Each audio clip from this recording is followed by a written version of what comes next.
भारत के national security adviser Shri Ajit Doval ये वो नाम है जिससे आज भी पाकिस्तान के पसीने छूट जाते हैं। 20 जनवरी 1945 उत्तराखंड के पौड़ी गढ़वाल में अजीत डोभाल का जन्म एक फौजी परिवार में हुआ। उनके पिता GN डोभाल आर्मी में मेजर थे और आगे चलकर इनका ट्रांसफर राजस्थान में हुआ। अजीत डोभाल भी अजमेर राजस्थान के इंडियन मिलिट्री बोर्डिंग स्कूल से अपनी स्कूलिंग पूरी करते हैं, जिसके बाद साल 1967 में इन्होंने आगरा यूनिवर्सिटी से इकोनॉमिक्स में मास्टर डिग्री ली और एक साल बाद 1968 में इन्होंने यूपीएससी का पहला अटेम्प्ट दिया और पहले ही अटेम्प्ट में यूपीएससी क्लियर कर दिया और इंडियन पुलिस सर्विस को ज्वाइन कर दिया। इस बात से हम अंदाजा लगा सकते हैं कि वो पढ़ने में कितने शार्प थे। 1968 में उनकी पहली पोस्टिंग केरला काडर में ASP के तौर पर हुई, जिसके बाद 28 दिसंबर 1971 को एक ऐसा इंसिडेंट होता है जिससे अजीत डोभाल बहुत कम समय में फेमस हो जाते हैं। असल में 28 दिसंबर 1971 को केरला के अलासरी में दो रिलीजियस ग्रुप में लड़ाई शुरू हो जाती है और सिचुएशन बहुत खराब हो जाती है और दंगे शुरू हो जाते हैं और दोनों ग्रुप्स एक दूसरे की दुकानें जलाना और लूटना शुरू कर देते हैं। उस समय कांग्रेस की गवर्नमेंट थी और कांग्रेस के होम मिनिस्टर के करुणाकरन पर बहुत ज्यादा प्रेशर आ जाता है।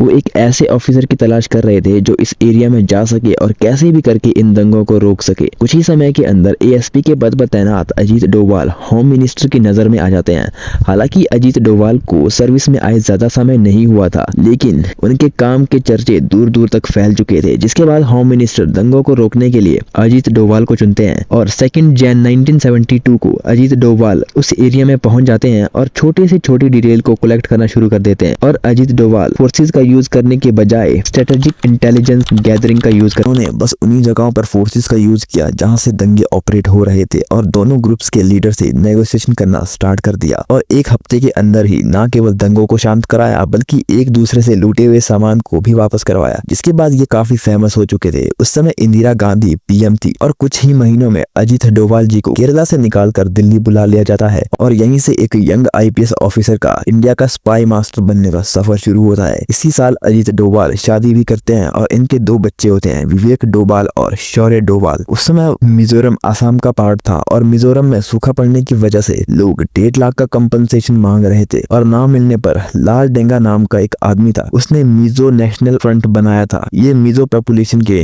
मुद्दों को लेकर गवर्नमेंट को घेरता था और उनकी आवाज उठाता था। उस समय मिजोरम असम का हिस्सा था और असम के अंदर ये कर दिया गया था कि जिन्हें असमीज आती थी उन्हें ही गवर्नमेंट जॉब दी जाएगी, जिसको लेकर MNF जिसे लाल डेंगा चला रहा था ये गवर्नमेंट के खिलाफ खड़ा हो जाता है और जनता भी इसके सपोर्ट में आ जाती है। हालात तब खराब हो जाते हैं जब आसाम राइफल रेजिमेंट की 2 बटालियन को डिसमिस कर दिया जाता है। इन दोनों ही बटालियन में मिजो पॉपुलेशन मेजोरिटी में थी, जिसके बाद ये सोल्जर अपने मिजो एरिया में वापस आ जाते हैं। इनमें से 7 मेन कमांडर थे जिनकी जॉब गई थी और वो वापस आकर लाल डेंगा के साथ मिल जाते हैं, जिसके बाद लाल डेंगा और MNF बहुत ज्यादा स्ट्रॉन्ग हो जाती है और ये लोग गवर्नमेंट के खिलाफ वायलेंस करना शुरू कर देते हैं और मिजोरम को भारत से अलग करने की बात शुरू हो जाती है। अब गवर्नमेंट के सामने ये प्रॉब्लम थी कि जो लोकल पॉपुलेशन थी उनका सपोर्ट MNF और जो 7 कमांडर थे उनको बहुत ज्यादा था, जिसकी वजह से गवर्नमेंट को प्रॉब्लम फेस करनी पड़ रही थी और इस प्रॉब्लम से निपटने के लिए गवर्नमेंट अजीत डोभाल को IB की local unit subsidiary intelligence bureau SIB का हेड बनाकर मिजोरम भेजती है। मिजोरम पहुंचते ही अजीत डोभाल हर छोटी छोटी डिटेल्स को इकट्ठा करना शुरू कर देते हैं और उन्हें ये पता चलता है कि जो लाल डेंगा है उसकी सारी पावर उन 7 कमांडर की वजह से है और इन 7 कमांडर और लाल डेंगा में बन नहीं रही है। इन कमांडर ने अपना बेस म्यांमार की पहाड़ियों पर बना रखा था, जिसके बाद अजीत डोभाल स्पाई एजेंट बनकर उन पहाड़ियों में पहुंच जाते हैं और कुछ ही दिनों में इन कमांडर का ट्रस्ट जीत लेते हैं और ये काफी अच्छे दोस्त बन जाते हैं। जिसके बाद अजीत डोभाल इन कमांडर को समझाने की कोशिश करते हैं कि तुम किसी भी तरह भारत से मिल जाओ और भारत से मिलने पर मिजोरम को एक अलग स्टेट बनाया जाएगा और मिजोरम के लोगों की जो भी प्रॉब्लम्स है उन्हें रिजॉल्व कर दिया जाएगा और आप लोगों को भी मंत्री की पोस्ट दी जाएगी। ऐसा न करने से आपका ही नुकसान होगा क्योंकि कभी ना कभी इंडियन आर्मी इसमें घुसेगी और ये सब कुछ खत्म कर देगी और आपको कुछ नहीं मिलेगा। इस तरह अजीत डोभाल 1972 से 1974 तक इन्हें समझाते हैं और 7 में से 6 कमांडर्स को अपने साथ मिला देते हैं, जिससे लाल डेंगा कमजोर पड़ जाता है और लाल डेंगा को मजबूरी में इंडियन गवर्नमेंट से पीस टॉक करनी पड़ती है और इसके बाद मिजोरम एक अलग स्टेट बनता है और लाल डेंगा इसके CM बनते हैं और इसका क्रेडिट भी अजीत डोभाल को ही जाता है।